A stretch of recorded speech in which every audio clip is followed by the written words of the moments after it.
Hello, Internet. My name is Mitchell Chapman, and this is InReview, a new review show hosted by yours truly. A little background on myself. This is the first time I've been on YouTube before. First time I've really put in this much effort, I guess. But yeah, I mean, I'm from traditional print, so like newspapers are my background. Been writing for a few years, and I thought I'd make the jump to YouTube. So here we go. Our first review is Jumanji. Not the first one. Welcome to the jungle. And what a jungle this one is. So with this, I think we need to address, reboot, sequel culture, all that jazz.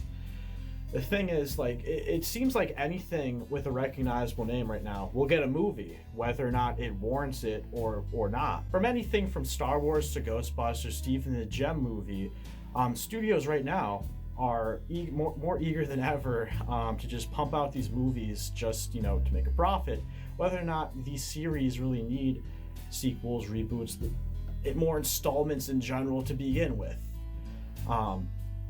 Take a look at Star Wars, for instance, which is kind of the epitome of this, and we're going to relate this back to Jumanji, which is the video, which is what we're going to review today. So Star Wars. Original 6 movies, arguably the prequels did not need to happen. They did. They had a place. They complemented the originals. Or at least I can say that the prequels served a purpose. These new films just kind of exist just to make Disney money. It's not a bad thing. You can still make good movies and a lot. In fact, I would say that the new trilogy is actually pretty good for what it is. But it didn't need to happen. If you looked at how The Last Jedi ended, it ended perfectly, wrapped everything up, and now we have, next generation, years later. And this is where we get to Jumanji, because it's one of those movies. Well, hello, rain never hurt anybody. Yeah, but a lot can kill you. People know what Jumanji is. I do. I was a kid in the 90s. Well, I was born in the 90s. In fact, I was a little baby when this movie came out. Does that mean I want to see a Jumanji remake? Maybe. I mean, like to me, Jumanji wasn't the best film in the world. It's, again, I think it falls under one of those categories of shitty Robin Williams movies where Robin Williams is the best thing in the movie, but the movie as a whole isn't all that fantastic. Although when we get into the actual review part of this is just like an intro, because new to YouTube, everybody, hey, you'll find that the old film actually had a lot more going on for it than a lot of people remember. And I mostly realized that because this one did not have a lot going for it. So that being said, how bad is this new Jumanji? Well, I'll tell you this, it's not Batman v Superman, which I feel like is the new standard I have to use for all just okay wide release films right now. That being said, it's not painful to watch by any means, but you are not gonna get your money's worth if you come to see this in theaters. If you're a fan of the original, you might get some enjoyment out of it. You might be like, oh, I recognize that, but other than that, no, there's nothing for you here. Don't pay money to see it.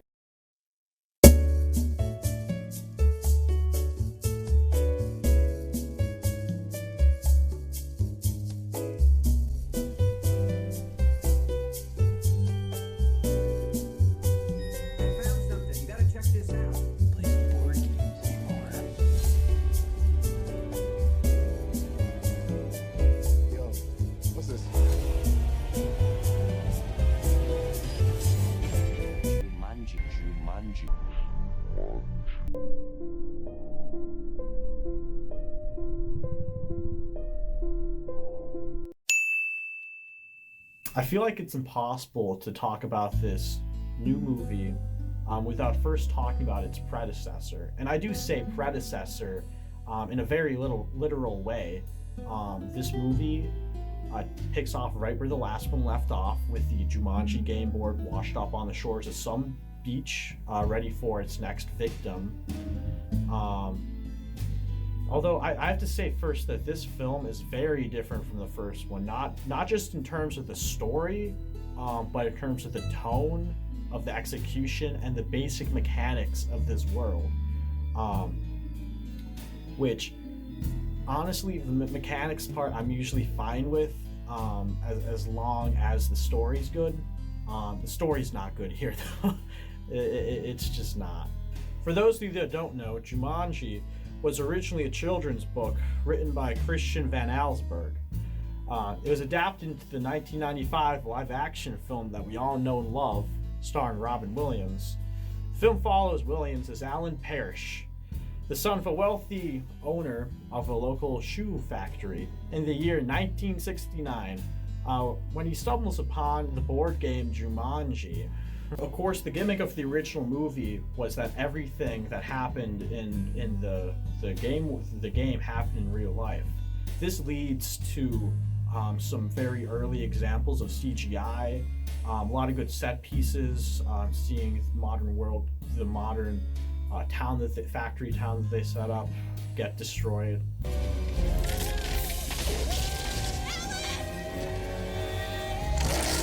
And you know, despite all the destruction, CGI and schlock, there's a lot of schlock in the original film.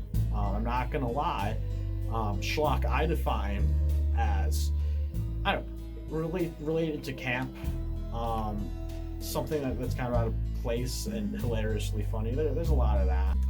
And despite this, the film manages to have an emotional core to it. Parrish sees himself get trapped in the game for 25 years.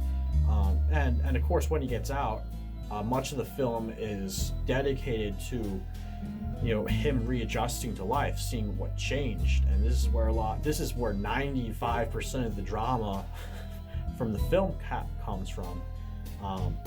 This new film, however, takes advantage of none of that emotional core whatsoever. We don't see the Parrishes, which I think is, personally, I'm fine with, because of how the last one ended with it on the beach. Qu'est-ce que c'est ce bruit?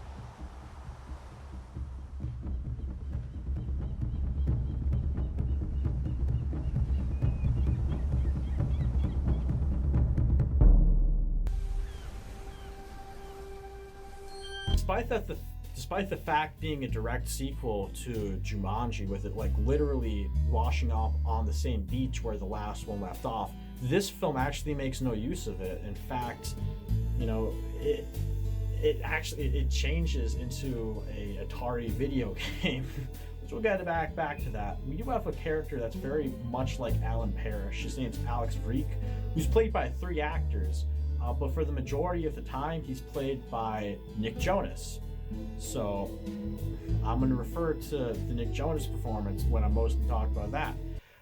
By the way, guys, remember Camp Rock? That's relevant. Do you remember it? If you haven't guessed it already, I mean, you know, it was in the trailers. This time, Jumanji's a video game. Because that's what the kids are playing these days. Now they're not interested in these board games, even though tabletop gaming is making a major comeback, and this would actually probably have made them a lot of money if they made a new Jumanji game. But whatever.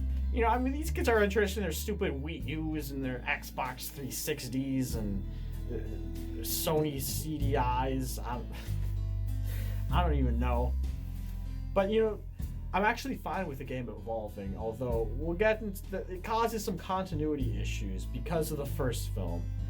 If they just wanted to do like a soft reboot where it was just a game straight up, the last movie didn't happen, I think that's what they should have done. But honestly, at the core concept, I'm fine with it being a video game. You know, times do change. You need to update these tropes and these films. My thing is, if it was done well, though, this is a common theme. Good idea, but was it done well? I really don't think that this movie did a lot well. So, let's get into those continuity issues right off the bat. So, obviously, with the first film, it does introduce where it kind of sort of introduces where this game came from. At least who had it before Alan Parrish. We cut to the 1800s, where some people basically will bury it. And the lines go something like, "God have mercy on whoever digs this up," and of course, like years later, Parrish does. But the board game scene in that original 1800s cutscene right there was of the physical board game itself. Honestly, you think that if the game is transforming like they're implying right now with this new film, that it probably would have looked like something more in tune with the 1800s. And honestly speaking, when you get to Alan Parrish, the 60s probably would look. I mean, they board games were very popular there, but like it probably would be something that would appeal to kids more then. Like I don't know, maybe it would be like an interactive TV show or something. But that's just a nitpick, because you can have minor continuity issues with that, and while it might be debatable that this is minor or not, like I think it's acceptable for what this is. However, there are bigger issues with this film than little continuity issues from the 1995 movie.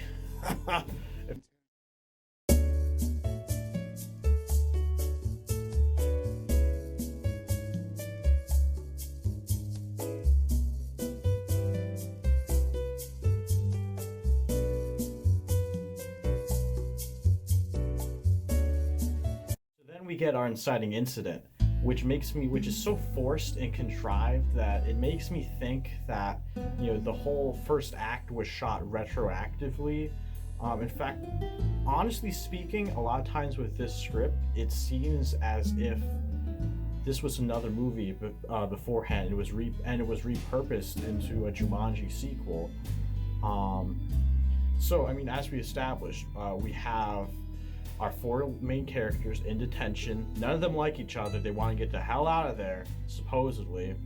And then they just drop what they're doing to waste time to play a Jumanji Atari video game.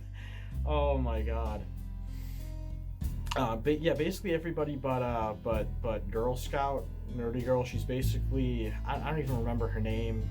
Basically, she's all the tropes you'd imagine with that type of millennial character.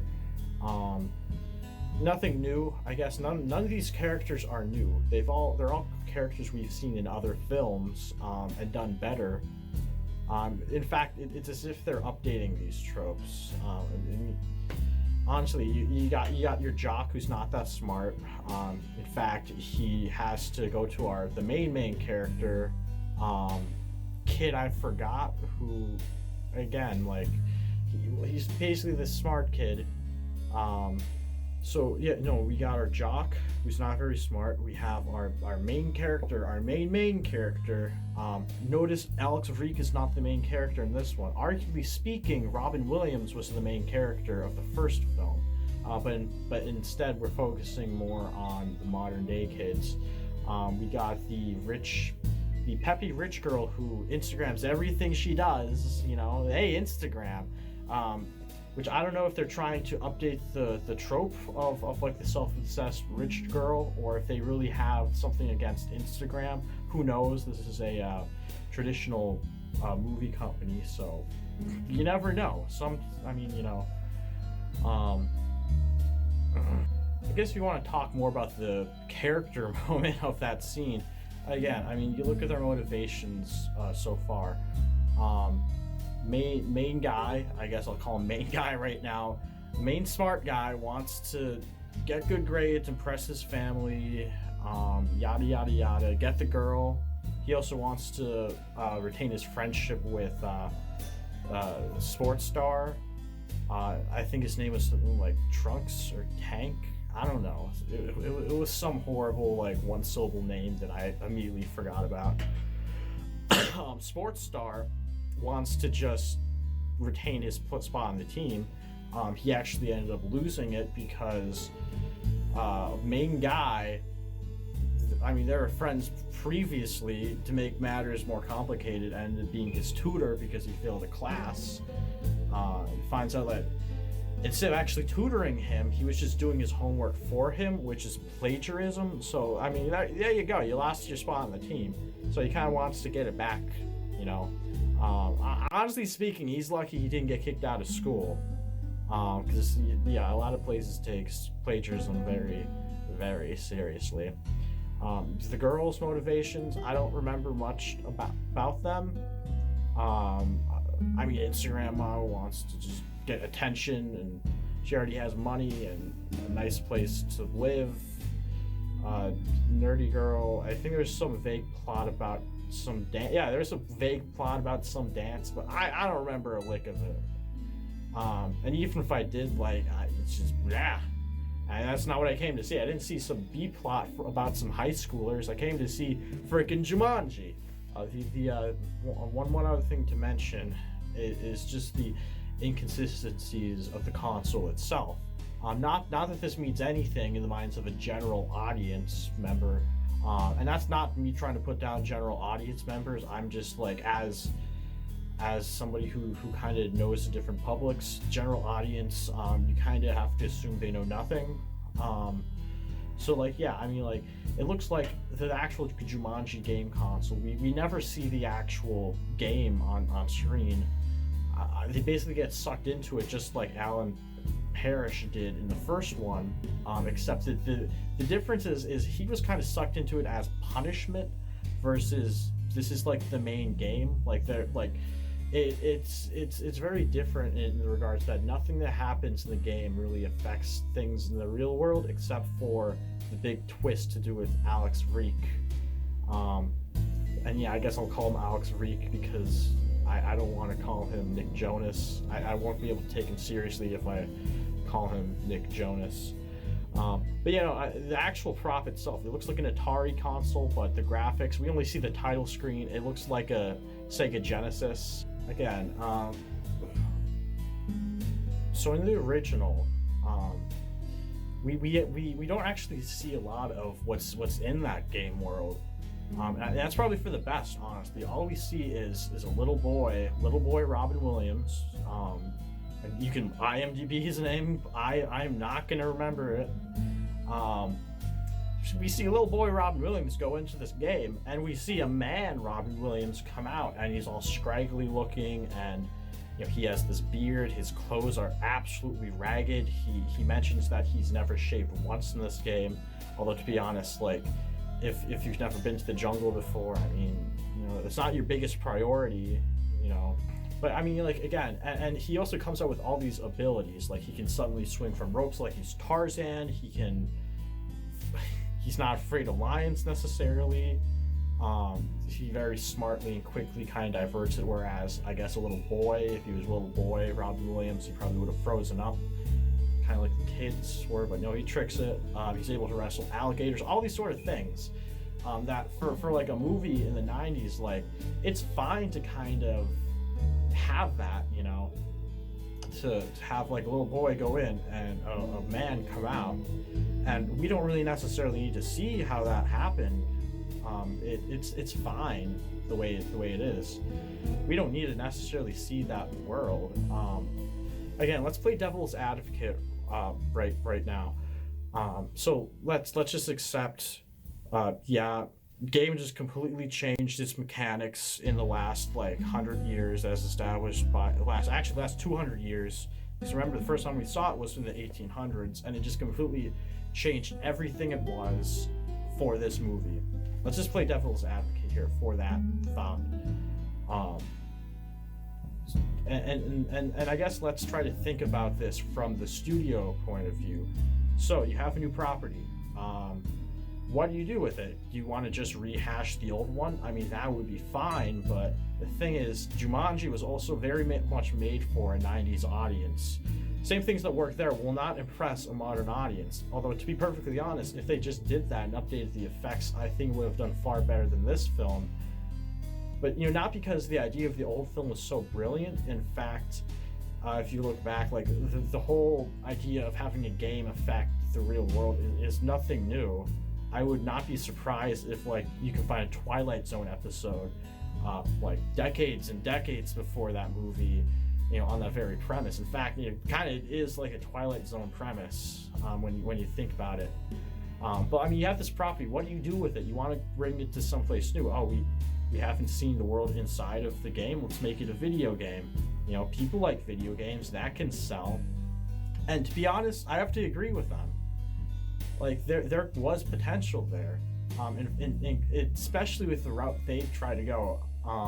And there was some moments of self-aware comedy there where I'm like, as a game fan, I'm like, I get that, but I also know that nobody else will, unless if you played the Far Cry-ish, Uncharted type games, which I think most of the humor kind of alludes to.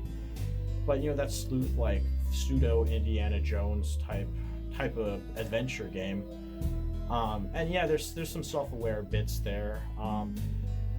There's a few visual things with it. So you look at the visual comedy. I guess there's some of that, but like I'm talking about the aesthetics of like the video game world. And if you're gonna do this route, I think aesthetics really play a whole bit into it. I think that what they thought was games are becoming more and more realistic like movies. We can just make a movie and pass it off as a video game. But I mean, there's no love and care with it. Like, this is shot just like any other big budget wide release film. Everything looks fantastic visually, to the point where like it just blurs, and it's like, oh, that was it got to the point where like, oh, we just we ran right into this herd of like CGI rhinoceroses to get this stone in a helicopter, and we almost died, and the helicopter had machine guns on it, and like that's boring. I'm like, how do you make that boring? And it's because none of these characters have any character. So but before we proceed, let's actually examine their attempts at humor here, and what worked, what didn't work. The most present joke, and it's very overused. It's very, very overused. I mean, they made a comment that non-playable characters, NPCs in video games, it comes back over and over and over again. The fact that they repeat what they say, and they can only say what's pre-programmed into them. Neato, that was funny the first time, and then we got it 14 other times. There's also a lot of like point A to point B, just some like oh, we gotta get the fangs out of the snake or something to do a thing, to get this little curmudgeon at the bottom of the basket. It's like, yeah, I can see that in a video game. A lot of these things that I would probably see in like QuickTime cutscenes, QuickTime, FaceTime, I don't even know, something time. But yeah, I mean, it gets old fast. There's probably, for every bad joke, there's probably for every good joke there's probably like 8 bad jokes, and they don't take advantage of what they could do. I mean, like when I look, it's sad, but like when I look at a game like Spy Kids 3D that fully embraced the video game aesthetic, and say what you will about that film, again, I don't think that's a good film either, but like I remember watching it as a kid and thinking, this is a game I would play. I couldn't say that with this one. Again, it looks like a well-shot movie. It doesn't look like a video game, no matter how hard they seem to try.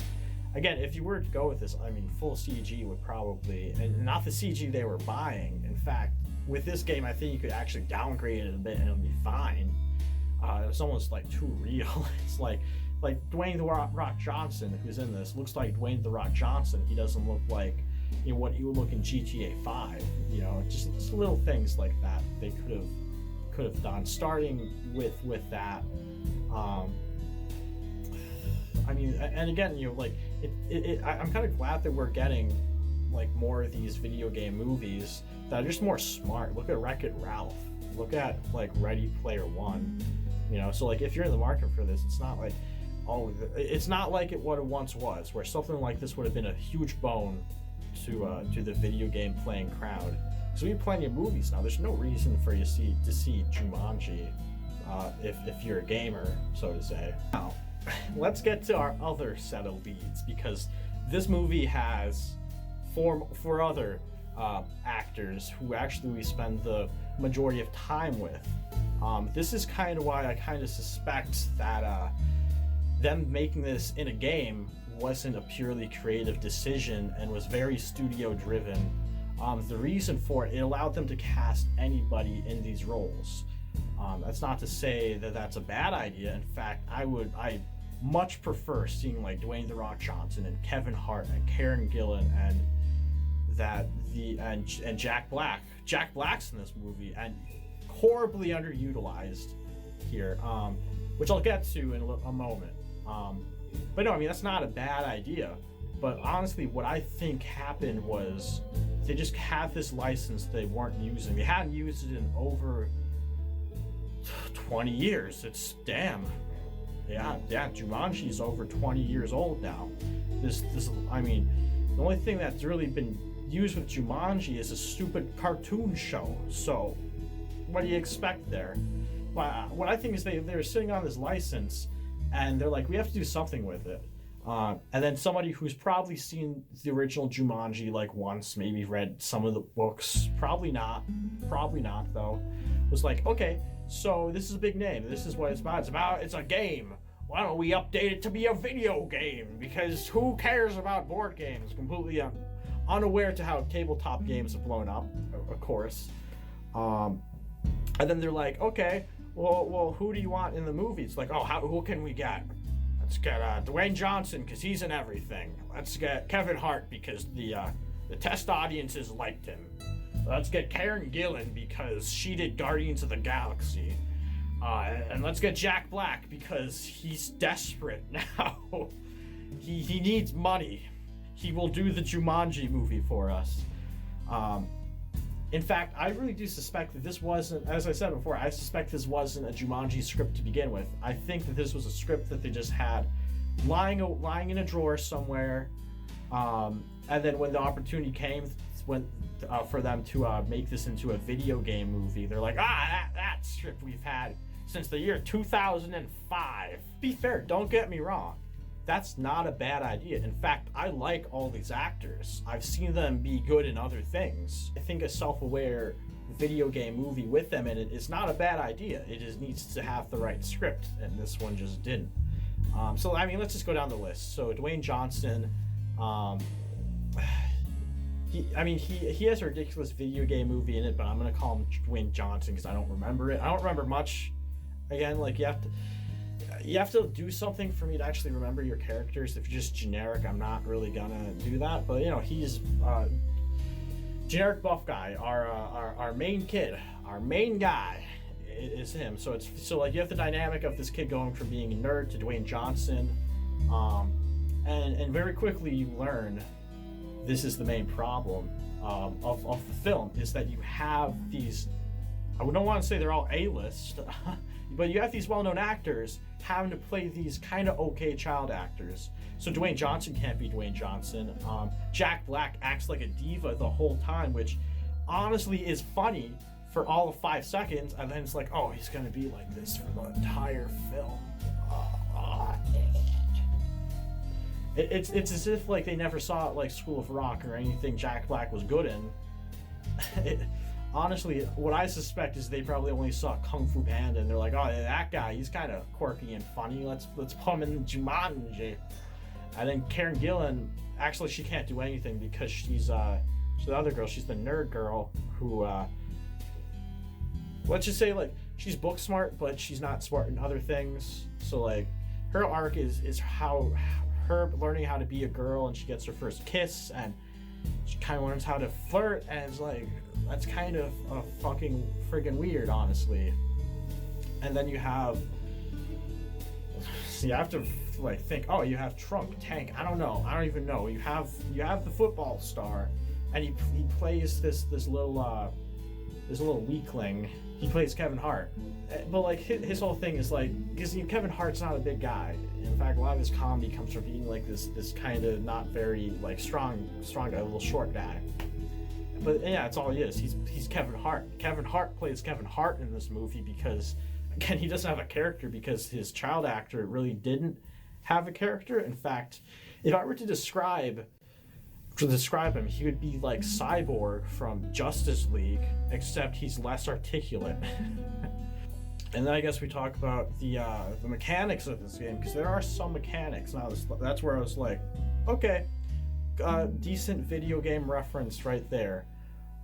So again, like I said, everybody has 3 lives. They gotta get the jewel in the hole, but everybody also has abilities and weaknesses just like they would in a game. So I'm like, some of them are funny, like Kevin Hart's character, he eats cake and he explodes. Dwayne Johnson's character can do anything and is kind of invincible. The only thing that can kill him is him falling off like a cliff, basically, or getting mauled by a tiger.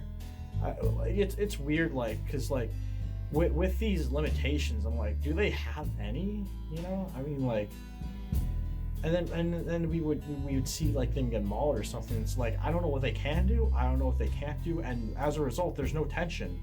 In fact, I think that's the biggest thing with this whole thing, is there's no tension throughout the entire thing. The original Jumanji had some tension in it because, you know, everything there was happening in the real world, and in the real world you only get 1 life, and in this world you get 3, and then it's just assumed that you get game over. We don't even know for sure if you die if you get game over, because nobody does. The rules of this world seem to change as they go. I know that's mainly because our characters are learning the world, but that being said, like, you would think that like most games would explain the mechanics. Like, there is a tutorial section in this, which, honestly speaking, for a Jumanji sequel, a direct Jumanji sequel that you want people to watch directly after the first one, that's a drastic change from the tone of the last one. That last game board was sinister. It would kill you. There's no doubt about that. We saw just innocent people just getting their property destroyed, getting... Honestly speaking, I guess you could argue that some people might have died in the original Jumanji, especially like with that bug that carried that virus. We saw a woman get carried to the hospital.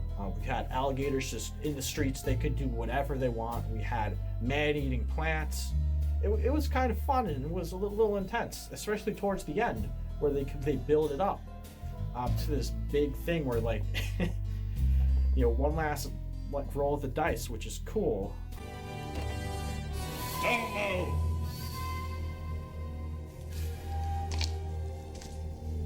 Stand up.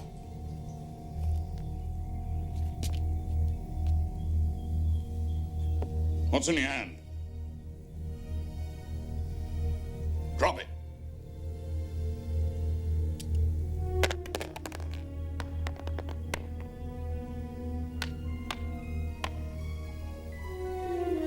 End of the line, Sonny Jim. Game's up. Start running. No. Aren't you afraid? I'm terrified. My father told me you should always face what you're afraid of.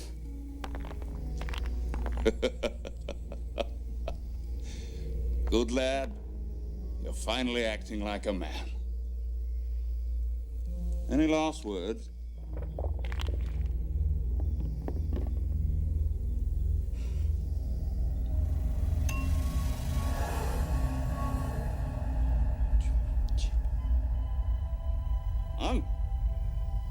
Jumanji. This one doesn't have any impact. Like, when characters die, it's like, oh, they have more lives, or it's like, oh, I don't really care about that character, so if they died, I wouldn't care. I mean, the only one I kind of care about is Alex Reek, Nick Jonas. I never thought I'd say that. Is that my favorite character was Nick Jonas. I would never, 10 years ago when he was like on Disney Channel, and bring up Disney Channel, going on another tangent here. All these kids kind of look like they belong in a Disney Channel original movie. It's not, and I say kids loosely and child actors loosely. They are Disney Channel age. Like, I would not be surprised if they were actually there. But yeah, I mean, again, like, they also have those things that kind of stick with me from Disney Channel as well, where the acting isn't terrible, it's okay, it's serviceable, but it's not good. I'm not gonna remember it. I'm just not gonna be horrified. Like, I remember 10 years ago when all the acting was just like entertainingly bad, and now I sometimes I randomly see it now because, you know, whenever I go over and there's kids watching, and I'm like, okay, like that's different than what I had, and it's okay. It's not bad. It's not bad. Nothing special, but not terrible. Which, for that sort of stuff, that's all you got to do. But when you have a movie like this that a wide audience is going to see, that's not going to cut it. That's not going to cut it, kiddo. You got to bring up your A game there.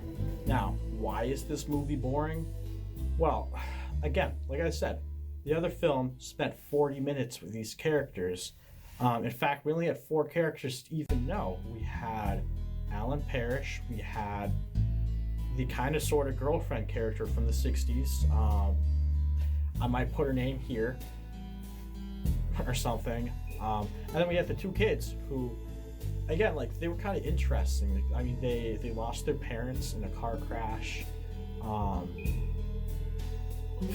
and were living, I believe, with their aunt, moving into the parish house. And that aunt character wasn't around for a whole lot. They kind of had to fend for themselves, and it's like, okay, well, this is different. This isn't just your average stereotypical what Hollywood thinks kids are. These are real child actors trying to make the best of decent material here, to articulate a story that not a lot of people, well, the majority of people, just don't have to go through. You know, the death of both their parents at such a young age,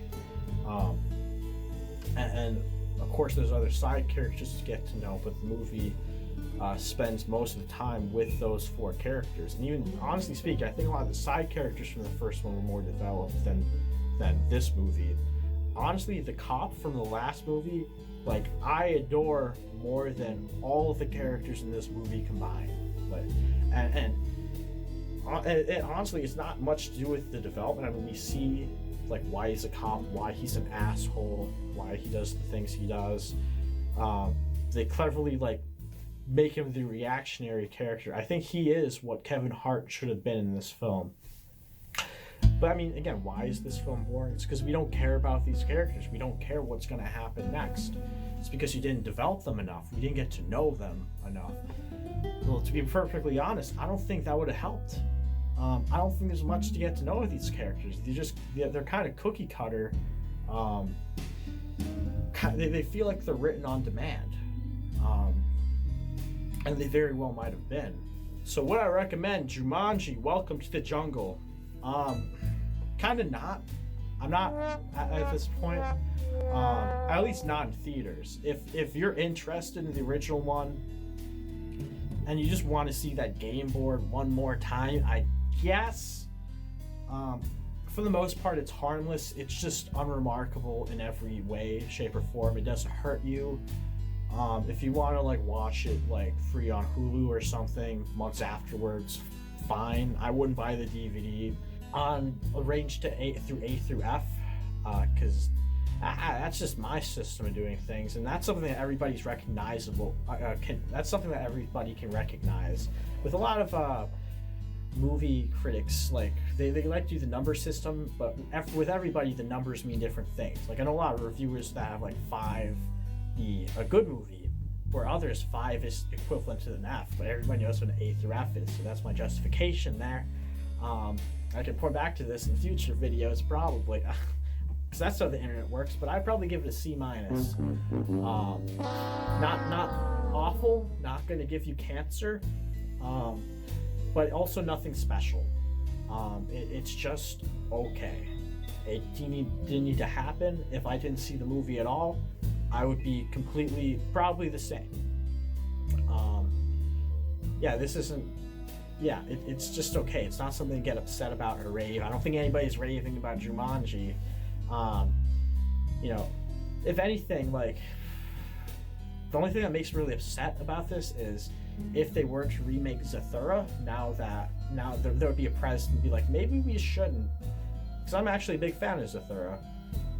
Again, Zathura is kind of another thing where, like, not the best movie, but it's memorable. This movie was not memorable. If I were to compare this movie to another one, probably be Terminator Genesis. I don't know how to pronounce. I don't know, Genesis. Because again, that's another dull, uninspired, just movie that doesn't have to be made. It's a movie that happened because a studio had this license and wanted to do something with it. Unfortunately, they rushed it. So, closing out, that was my first review.